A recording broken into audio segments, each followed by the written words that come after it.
ओम शांति, ओम शांति।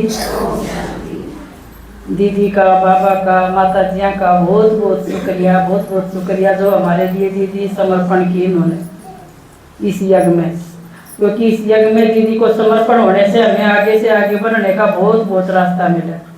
और दीदी का विशेष गुण है संतुष्टता का। दीदी हर पल संतुष्ट रहते हैं, हर पल। स्कूल का भी पाठ बजाते हैं, घर का भी संभालते हैं सारा, और देखो यज्ञ का भी पूरा संभालते हैं। हम भी किसी टाइम भी फ़ोन कर देते हैं, दीदी हमें कहाँ जाना है, क्या करना है, तो दीदी हमें कभी भी गुस्सा नहीं होती। हम मान ले 4 बार एक बात को 4 बार पूछ सकते हैं हम, दीदी आप ऐसे नहीं तो ऐसे कर ले, दीदी आप वहाँ पर जाना है, यूँ वहाँ पर वो नहीं मिले तो आप किस तरह, तो दीदी फटाफट सारी बात बताती थी। हमें कभी भी गुस्से में भर के आज तक मैंने दीदी की सुनी नहीं है आवाज़। अगर दीदी इतनी स्कूल में भी बिजी है, घर का भी काम करती है, जब भी फ़ोन उठा देती तो हमें भरपूरता सी महसूस होती है कि दीदी ने फ़ोन उठा दिया तो एकदम ऐसे भरपूर हो जाते, जैसे हम जिस तरह आदमी खाना खाकर छिक कर ढका ले लेता है ना, इस तरह हमें भरपूरता की महसूस होती है।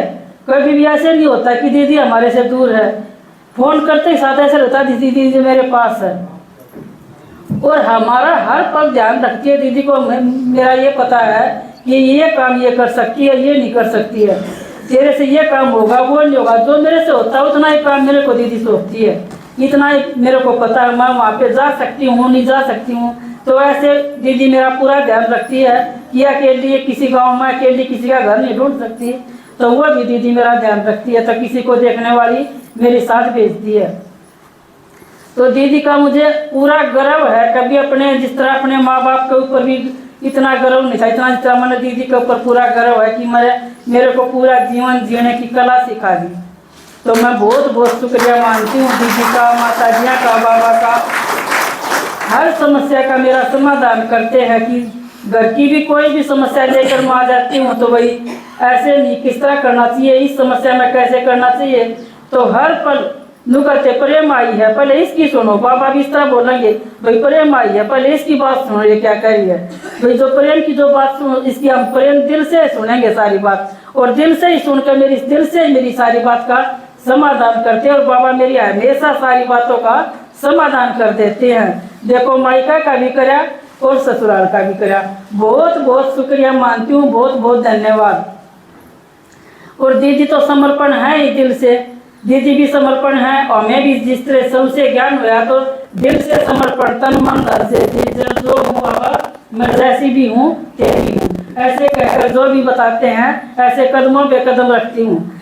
जिस तरह घरवाले का ये निश्चय है कि ऐसे मारा करना ना मानना, लेकिन उन नया बात कह दी ना तो वो काम करेगी जरूर, चाहे कुआं में नहीं पड़ जानू भी कह दिया ना कुआं में पड़ जाइए तो पड़ा नहीं तो जाकर जरूर आवेगी, एक बार जावेगी जरूर। हूँ ना जो कह दिया ना रात में कह देंगे एक बार तो जाना है तो जावेगी जरूर। और हम जाकर ध्यान उन्होंने कर लिए तो वह बात इसका 6 बार कहना चाहिए समझ में नहीं आवे, और वह एक बार कह देने फट समझ में आ जाएगी और उसने पूरी तारेगी उस बात में। तो यही समझ नहीं हिम्मत कितना आ गया है, मैं देखो यह इतनी हिम्मत मेरा में कितना आ गया है, यह भगवान की देन है या परमात्मा की देन है। तो माता जी का भी बहुत बहुत शुक्रिया, दीदी का, बाबा का। और दीदी आपको पता है दीदी गायक भी हैं, रेडियो स्टेशन भी है उसका भी जो गायक हैं, और जो जितनी बाबा ने किताबें बना रखी हैं सारी दीदी उनको गाती हैं, और कितना दीदी समझाती हैं उनके बारे में एक एक कितना समझाती हैं। और देखो प्रदर्शनियों में दीदी पहले तो कदे जाया नहीं करती, बाबा जाया कर दे, माता जी जाया करती। अरे देखो दीदी माता जी के जाने के बाद दीदी ने प्रदर्शनियों का भी सारा संभाला, बाबा को निश्चिंत कराया बिल्कुल कि आप घर पे रहो और मैं संभालूंगी सारा। तो ये सारा छप्पर दीदी ने उठा रखा अपना सिर पर, पूरा यज्ञ का। कितनी माता हम कोई भी माता फोन कर ले तो मेरे को लगता है कि सभी को संतुष्ट करती है दीदी। सभी माताएं ऐसे सोचती हैं कि मेरे को संतुष्टता हो जाती है, हर एक माता को संतुष्ट करती है दीदी, क्योंकि मैं देखती हूँ कितने भी फोन आते हैं बिल्कुल खुश होकर उठाती है और सबको खुशी खुशी से सबका समाधान कर देती है। ये कला सभी के अंदर नहीं होती, क्योंकि हम थोड़ा सा भी काम में बिजी होते, तेरे को पता नहीं मैं ये काम करना नहीं, थोड़ा सा थोड़ी देर में गुस्सा हो जाए, लेकिन मैंने दीदी को नहीं देखा कभी भी गुस्सा होते इस तरह। लेकिन अगर थोड़ी बहुत बात ऊंची नीची हो भी गई तो बाद में समझा देगी हमें कि ऐसे नहीं ऐसे करना चाहिए, तो यानी संतुष्टता हो जाती है। फिर कहाँ तना ऐसे नहीं है, बीच में ही नहीं बोलती, कभी नहीं कहती ऐसे इतना ऐसे करना चाहिए वो करना चाहिए। तो दीदी का बहुत बहुत शुक्रिया। दीदी तो तन मन धन से समर्पण है, क्योंकि जो भागंती हो गई, आज मैं दीदी को पूरे गौरव से दिल से कहती हूँ कि दीदी ने हमारी दिल से लाज रखी। क्योंकि जो भागंती हो गए उनके मुख से भी मैंने पहले ये सुना था क्या तारी लाल तारेगी कदे माता तारे वो तमनट आगे नहीं बढ़न देगी, नो निकलन देगी। इतनी बात सुनते हुए हमने दीदी के ऊपर पूरा भरोसा था कि हाँ दीदी हमें आगे बढ़ाएगी और यज्ञ में जम के चलेगी बिल्कुल, क्योंकि बाबा ने हाथ पकड़ा है और हमारा बाबा और हमारी माता जी थी जो दीदी को एक एक कदम कदम पे इतना इन्हों को आगे बढ़ाया। दीदी का, बाबा का, माता जी का बहुत बहुत शुक्रिया, बहुत बहुत शुक्रिया, धन्यवाद करती हूँ मैं दिल से। दिल का बातें बहुत सारी हैं लेकिन इतना ही मैं समाप्त करती हूँ। ओम शांति।